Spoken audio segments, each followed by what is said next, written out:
Good morning दोस्तों, स्वागत है आपका आज के मुख्य समाचारों में। जी हां दोस्तों, आपको यहां पर देखने को मिलेंगी सुबह से लेकर शाम तक की तमाम बड़ी खबरें मुख्य समाचार ब्रेकिंग न्यूज अपडेट्स के रूप में। तो दोस्तों, आप सभी लोगों से रिक्वेस्ट है इस वीडियो को ज्यादा से ज्यादा लाइक और शेयर करें।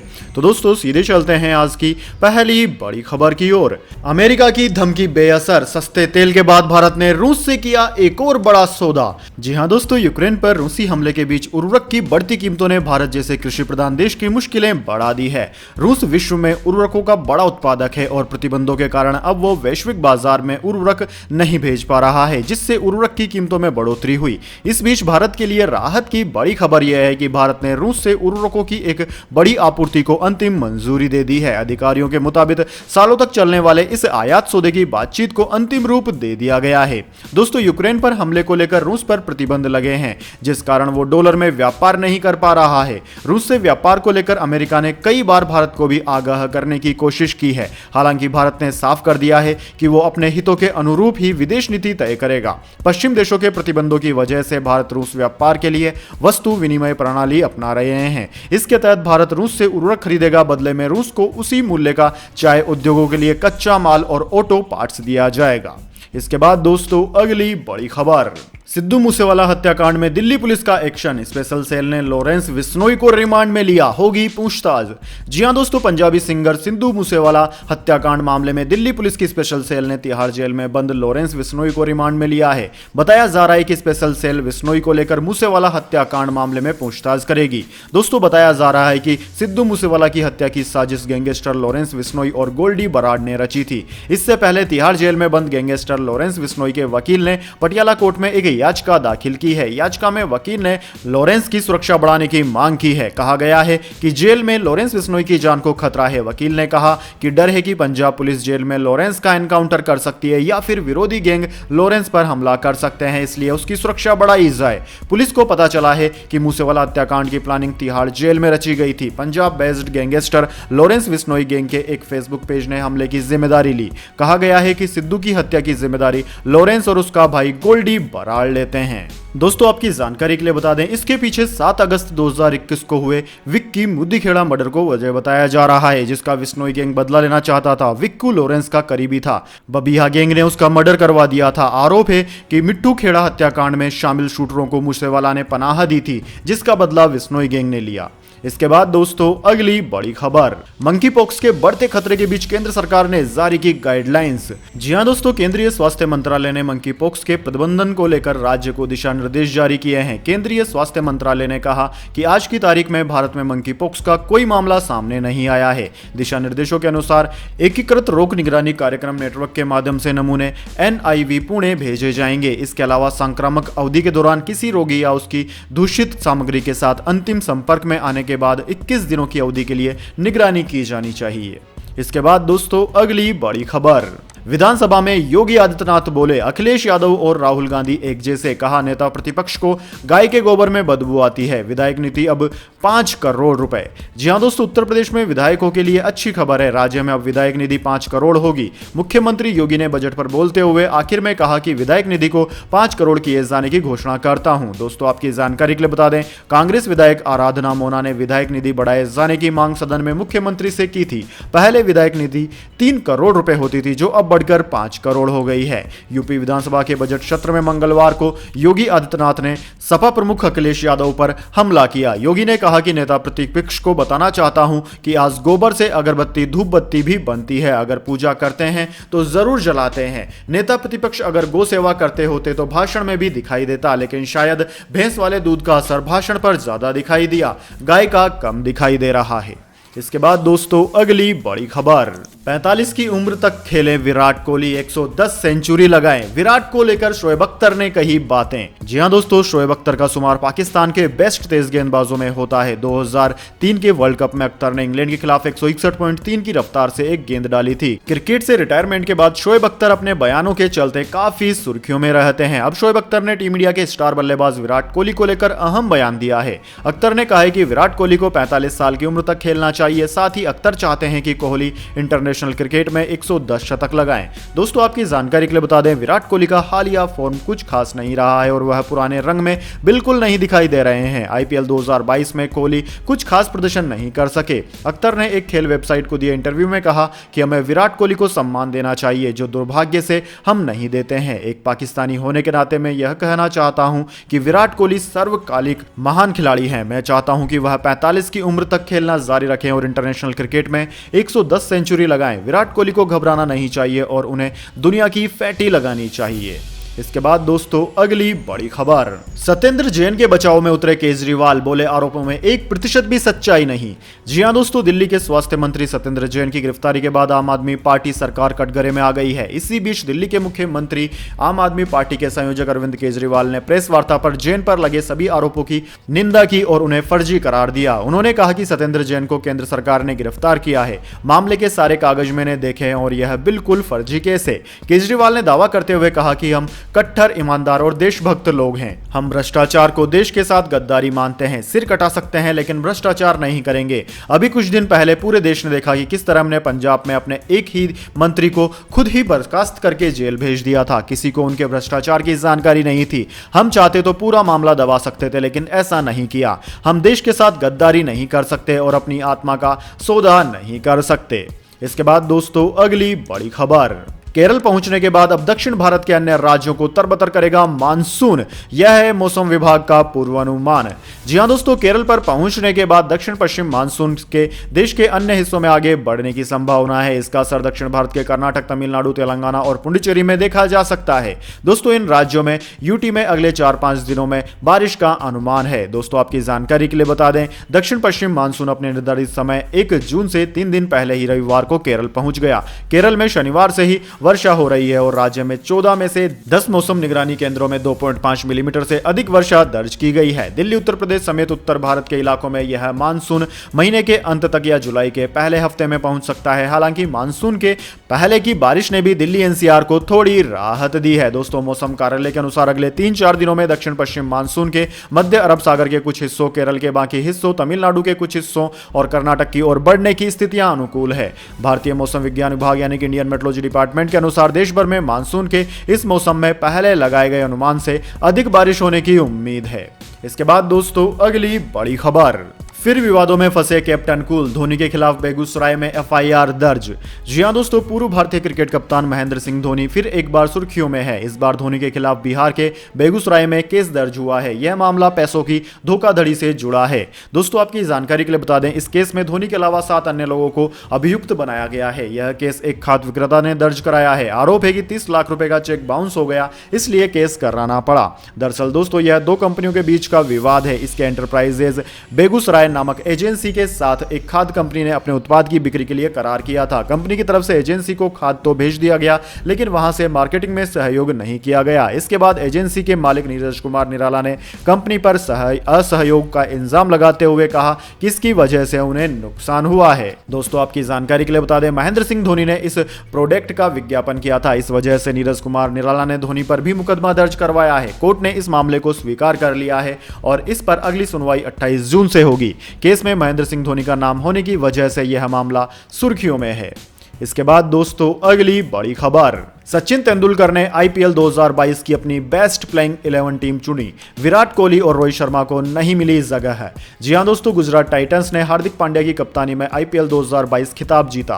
गुजरात टाइटंस की टीम पहली बार आईपीएल से जुड़ी और उसी सीजन में खिताब जीत लिया। यह शानदार प्रयास था। गुजरात टाइटंस के लिए कई मैच विजेता खिलाड़ी बने, जिसके चलते उसे इतनी सफलता मिली। जहां कुछ खिलाड़ियों ने अपने प्रदर्शन से प्रभावित किया, तो वहीं स्टार खिलाड़ियों जैसे कि विराट कोहली और रोहित शर्मा सहित अन्य खिलाड़ी ऐसे हैं जिनका प्रदर्शन अच्छा नहीं रहा। दोस्तों इसी बीच महान बल्लेबाज सचिन तेंदुलकर ने आईपीएल 2022 की अपनी सर्वश्रेष्ठ प्लेइंग 11 का चयन कर लिया है। तेंदुलकर ने अपनी टीम का कप्तान हार्दिक पांड्या को बनाया। सचिन तेंदुलकर की प्लेइंग 11 में आईपीएल 2022 के सबसे सफल ओपनर जोस बटलर और शिखर धवन पारी की शुरुआत कर रहे हैं। दोस्तों धवन ने पंजाब किंग्स के लिए इस सीजन में शानदार प्रदर्शन किया, लेकिन दक्षिण अफ्रीका के खिलाफ आगामी T20 इंटरनेशनल सीरीज के लिए भारतीय टीम में उनका चयन नहीं हुआ है। दोस्तों टीम की बात करें तो आईपीएल की सर्वश्रेष्ठ प्लेइंग 11 सचिन तेंदुलकर के अनुसार कुछ इस इस तरह से है। Jos Buttler, Shikhar Dhawan, KL Rahul, Hardik Pandya कप्तान है, David Miller, Liam Livingstone, Dinesh Karthik, Rashid Khan, Mohammed Shami, Jasprit Bumrah और यजुवेंद्र चहल हैं। इसके बाद दोस्तों अगली बड़ी खबर, 1 जून से प्रधानमंत्री जीवन ज्योति बीमा योजना और प्रधानमंत्री सुरक्षा बीमा योजना का प्रीमियम हो जाएगा महंगा।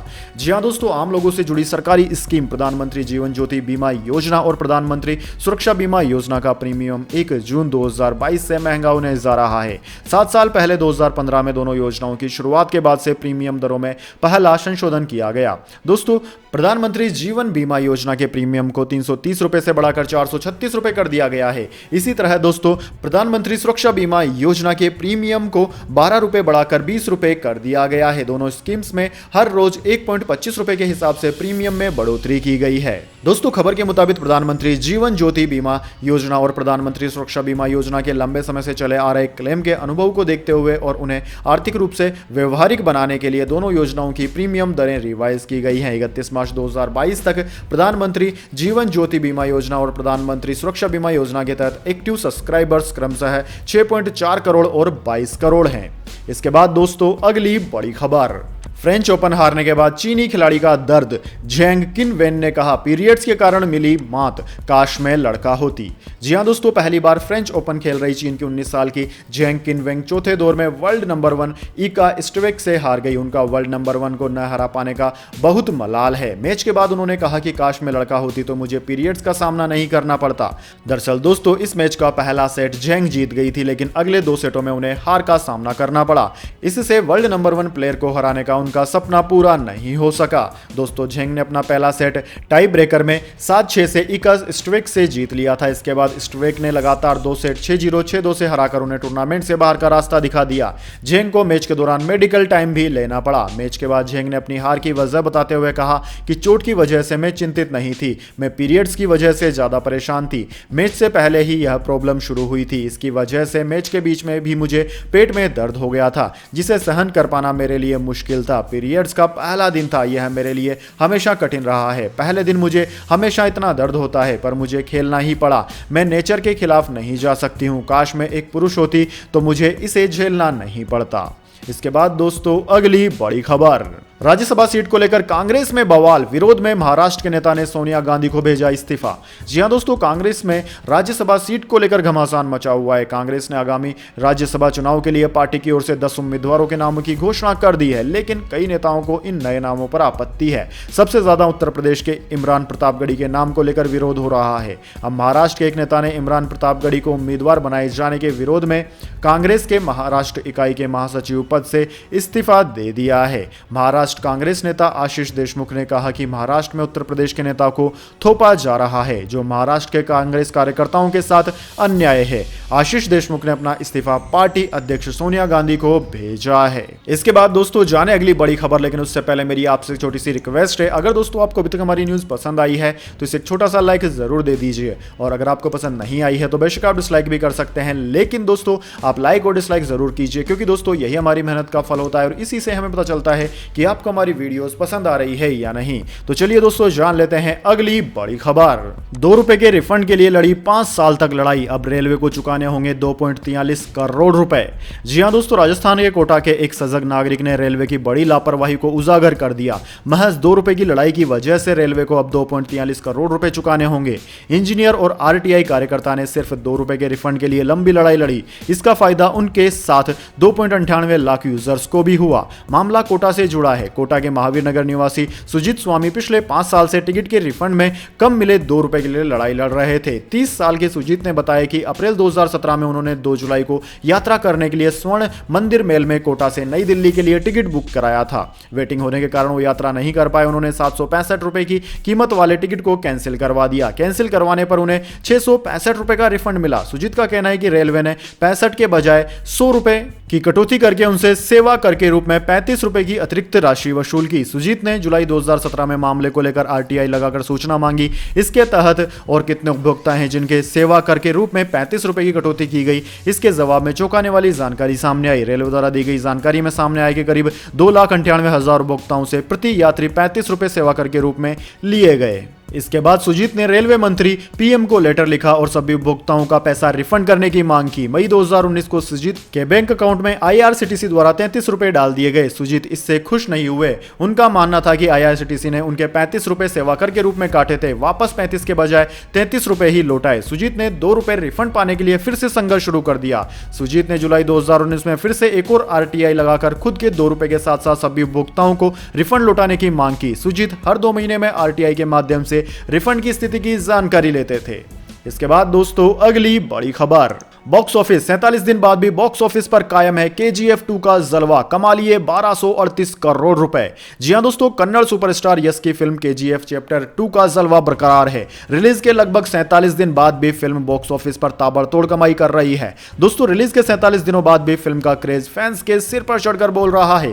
केजीएफ चैप्टर 2 के बाद कई नई फिल्मों ने बॉक्स ऑफिस पर दस्तक दी, लेकिन यश की जबरदस्त एक्शन के आगे अधिकतर फिल्में अपनी छाप छोड़ने में नाकामयाब रही। केजीएफ चैप्टर 2 ने रिलीज के पहले ही दिन बॉक्स ऑफिस पर अपना कब्जा जमाना शुरू कर दिया था। फिल्म की जबरदस्त कलेक्शन को देखते हुए इसका जल्दी ओटीटी प्रीमियम भी कर दिया गया। अमेज़न प्राइम ने 16 मई को केजीएफ को रिलीज किया था। इससे पहले फिल्म के पहले भाग को भी दर्शकों ने भरपूर प्यार दिया था। दोस्तों पहले पार्ट की सफलता के बाद ही मेकर्स ने इसके दूसरे पार्ट की घोषणा की थी। फिलहाल दोस्तों ट्रेड एनालिस्ट मनोबाला विजय बालन ने फिल्म के कलेक्शन को लेकर ट्वीट किया। ट्वीट के मुताबिक फिल्म का वर्ल्ड वाइड कलेक्शन अब 1238 करोड़ रुपए से अधिक हो चुका है। मनोबाला ने अपने ट्वीट में बताया कि chapter 2 KGF world wide box office सप्ताह 1 से 5 के बीच 1210.53 करोड़ रुपए, छठे वीक 19.84 करोड़, सातवें वीक भी फिल्म लगातार दर्शकों को थिएटर में लाने का काम कर रही है, यानी कि इसकी कमाई लगातार ताबड़तोड़ तरीके से बढ़ रही है। इसके बाद दोस्तों अगली बड़ी खबर, स्टॉक मार्केट सेंसेक्स 359 पॉइंट टूटकर 55,566 पर बंद। निफ्टी 16,584 पर। मेटल और रियल्टी शेयर्स में आई तेजी। जी हां दोस्तों, सेंसेक्स और निफ्टी हफ्ते के दूसरे कारोबारी दिन यानी कि मंगलवार को गिरावट के साथ बंद हुए। सेंसेक्स 360 पॉइंट्स यानी कि 0.64% की गिरावट के साथ 55,566 पर और निफ्टी 76.85 पॉइंट की गिरावट के साथ 16,584 पर बंद हुआ। सेंसेक्स में NTPC, Mahindra, Power Grid, Tech Mahindra और टाइटन में सबसे ज्यादा बढ़त रही। दोस्तों सेंसेक्स 306.2 पॉइंट यानी कि 0.55% की गिरावट के साथ 55,619.54 पर और निफ्टी 84.3 पॉइंट यानी कि 0.51% की गिरावट के साथ 16,577 पर खुला था। दोस्तों बीएससी का मिड कैप 112.53 पॉइंट की बढ़त के साथ 23,143 पर बंद हुआ। इसके बाद दोस्तों अगली बड़ी खबर, उमरान मलिक की गेंदों से डरे अफ्रीकी बल्लेबाज, कप्तान ने कहा कोई बल्लेबाज नहीं चाहता उनको फेस करना। जी हां दोस्तों, भारत और साउथ अफ्रीका के बीच 5 मैचों की टी20 सीरीज अगले महीने शुरू हो रही है। सीरीज के लिए पहली बार तेज गेंदबाज उमरान मलिक को भारतीय टीम में जगह मिली है। उन्होंने आईपीएल 2022 में कमाल का प्रदर्शन करते हुए 22 विकेट लिए थे। वे लगातार 150 किलोमीटर प्रति घंटे की रफ्तार से गेंदबाजी करने में माहिर हैं। उन्होंने टी20 लीग में 157 किलोमीटर प्रति घंटे की रफ्तार से गेंद डाली थी। यह किसी भी भारतीय गेंदबाज की आईपीएल इतिहास की सबसे तेज गेंद भी है। दोस्तों सीरीज में सीनियर खिलाड़ियों जैसे कि विराट कोहली और रोहित शर्मा को आराम दिया गया है। केएल राहुल टीम की कप्तानी करेंगे। दोस्तों साउथ अफ्रीका के कप्तान तेम्बा बाउआ ने भारत रवाना होने से पहले जम्मू कश्मीर के उमरान मलिक को लेकर बड़ा बयान दिया। उन्होंने कहा कि उमरान मलिक भारतीय टीम के अहम तेज गेंदबाज हैं। आईपीएल भारतीय टीम के लिए शानदार प्रदर्शन कर रहे हैं क्योंकि इससे उन्हें तेज गेंदबाजों के विकल्पों के तौर पर पता लगाने में मदद मिलती है। उन्होंने कहा कि दक्षिण अफ्रीका में हम तेज गेंदबाजों का सामना करते हुए बड़े हुए हैं, लेकिन मुझे नहीं लगता कि कोई भी बल्लेबाज 150 किलोमीटर प्रति घंटे की रफ्तार से गेंद का सामना करना पसंद करता है, लेकिन आप जितना हो सके तैयारी करें। इसके बाद दोस्तों अगली बड़ी खबर, हनुमान जन्म स्थान को लेकर संतों में संग्राम। संत ने रिपोर्टर का माइक छीनकर दूसरे पर हमला बोला, तय नहीं हुआ कहां जन्मे हनुमान।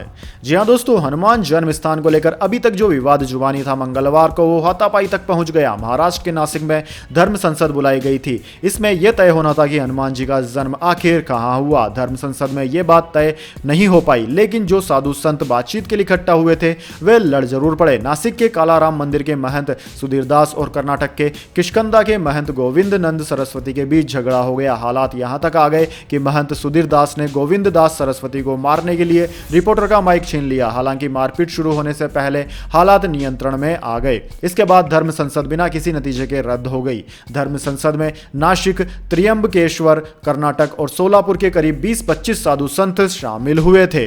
इसके बाद दोस्तों जानते हैं अगली बड़ी खबर, लोकसभा उपचुनाव। डिंपल यादव ही होंगी आजमगढ़ से समाजवादी पार्टी की प्रत्याशी। जी हां दोस्तों लोकसभा उपचुनाव को लेकर बड़ी खबर है। आजमगढ़ लोकसभा उपचुनाव में समाजवादी पार्टी की तरफ से प्रत्याशी डिंपल यादव ही होंगी। सूत्रों के अनुसार पार्टी कार्यकारिणी की एक अहम बैठक के बाद यह फैसला लिया गया है। दोस्तों बताया जा रहा है कि अब सपा अध्यक्ष अखिलेश यादव जल्द ही डिंपल यादव के नाम पर मोहर लगा सकते हैं। इस बैठक में आजमगढ़ जिले के सभी 10 विधायक और पार्टी के कई कद्दावर नेता शामिल थे। दोस्तों आपकी जानकारी के लिए बता दें, अभी तक सिर्फ बसपा ने उपचुनाव के लिए आजमगढ़ सीट से अपने उम्मीदवार का नाम का ऐलान किया है। ऐसे में अब डिंपल यादव यदि मैदान में उतरती है तो यह दिलचस्प होगा। वहीं सपा, बसपा और भाजपा के बीच कांटे की लड़ाई देखने को मिल सकती है।